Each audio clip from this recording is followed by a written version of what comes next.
शरीर को स्वस्थ बनाने के लिए लीवर का एक अहम योगदान होता है। यह भोजन में मौजूद पोषक तत्वों को छांटकर अलग करके उन्हें अपने पास सुरक्षित रखता है और जरूरत के अनुसार शरीर के विभिन्न हिस्सों में उनकी आपूर्ति करता है। इतना ही नहीं, यह ब्लड में मौजूद विषैले तत्वों को पहचान कर उन्हें भी शरीर में फैलने से रोकता है।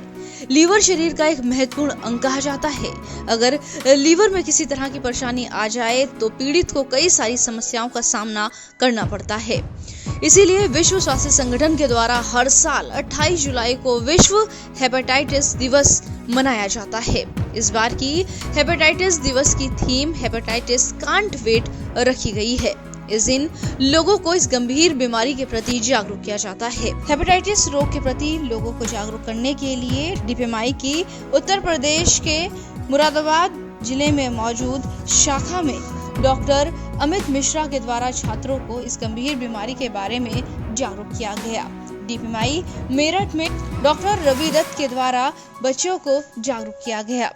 डीपीएमआई बरेली में doctor Mujauddin, doctor Fayaz Khan, doctor Gufran Khan के द्वारा संस्थान के लोगों को इस गंभीर बीमारी के प्रति जागरूक किया गया। डीपीएमआई सुल्तानपुर में डॉक्टर टीपी तिवारी के द्वारा संस्थान में मौजूद तमाम लोगों को इस गंभीर बीमारी के प्रति जागरूक किया गया। डीपीएमआई देवरिया में आशा वर्कर रंबा सिंह, सरोज यादव, अंकिता देवी, रिंकी मिश्रा के द्वारा इस गंभीर बीमारी के प्रति जागरूक किया गया। डीपीएमआई जगदीशपुर में प्रधान अकील अहमद के द्वारा इस गंभीर बीमारी के प्रति लोगों को जागरूक किया गया। विश्व हेपेटाइटिस दिवस के लिए 28 जुलाई की तारीख को इसलिए चुना गया है क्योंकि इस दिन नोबेल पुरस्कार विजेता वैज्ञानिक डॉक्टर बारूख बलंगबरबर का जन्मदिन है। इन्होंने ही हेपेटाइटिस बी वायरस की खोज की और टीका विकसित किया था। भारत में अगर हेपेटाइटिस बीमारी के पीड़ितों की बात करें तो हेपेटाइटिस बी से पीड़ित भारत में लगभग मरीज 4 करोड़ बताए जाते हैं। यह आंकड़ा WHO के द्वारा दिया गया है। चलिए जान लेते हैं क्या है हेपेटाइटिस। जब किसी व्यक्ति के लीवर में सूजन आ जाती है तो उस शारीरिक अवस्था को हेपेटाइटिस कहा जाता है। जागरूकता के अभाव में कई सारे लोग इस बीमारी से पीड़ित हैं। इसके लिए वायरस को जिम्मेदार माना जाता है। कई बार शरीर में अपने आप ही इसके लक्षण दिखने शुरू हो जाते हैं और इम्यूनिटी कमजोर पड़ जाती है और कई सारी बीमारियां घेरने लग जाती हैं। अगर आप इस गंभीर बीमारी से बचना चाहते हैं तो मसाले, तेल की और अल्कोहल के साथ साथ ऐसी दवाइयों से बचें जिनके साइड इफेक्ट बहुत ज्यादा होते हैं। हेपेटाइटिस कितने प्रकार के होते हैं? हेपेटाइटिस को फैलाने के लिए मुख्यतः 5 प्रकार के वायरस जिम्मेदार माने जाते हैं, जिन्हें A, B, C, D और E के नाम से जाना जाता है। हेपेटाइटिस बी और सी के मरीजों में लीवर कैंसर की आशंका बढ़ जाती है। हेपेटाइटिस ए और ई का संक्रमण दूषित पानी और खाने से फैलता है। हेपेटाइटिस बी का वायरस इंजेक्शन, संक्रमित खून चढ़ाने या फिर असुरक्षित यौन संबंध बनाने से भी होता है।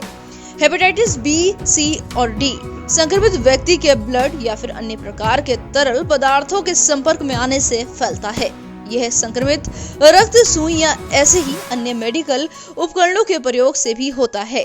हेपेटाइटिस बी का वायरस संक्रमित स्त्री से उसके गर्भ में पल रहे बच्चे तक फैल सकता है। इसीलिए गर्भवती महिलाओं का ज्यादा विशेष ध्यान रखने के लिए कहा जाता है।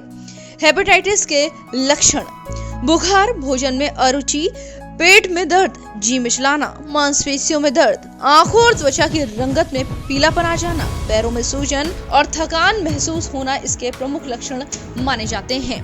हेपेटाइटिस का उपचार: ब्लड टेस्ट से इसकी पहचान की जा सकती है। इसके अलावा लीवर फंक्शन टेस्ट और अल्ट्रासाउंड कराकर भी आप हेपेटाइटिस की बीमारी और इसके प्रकारों का पता लगा सकते हैं।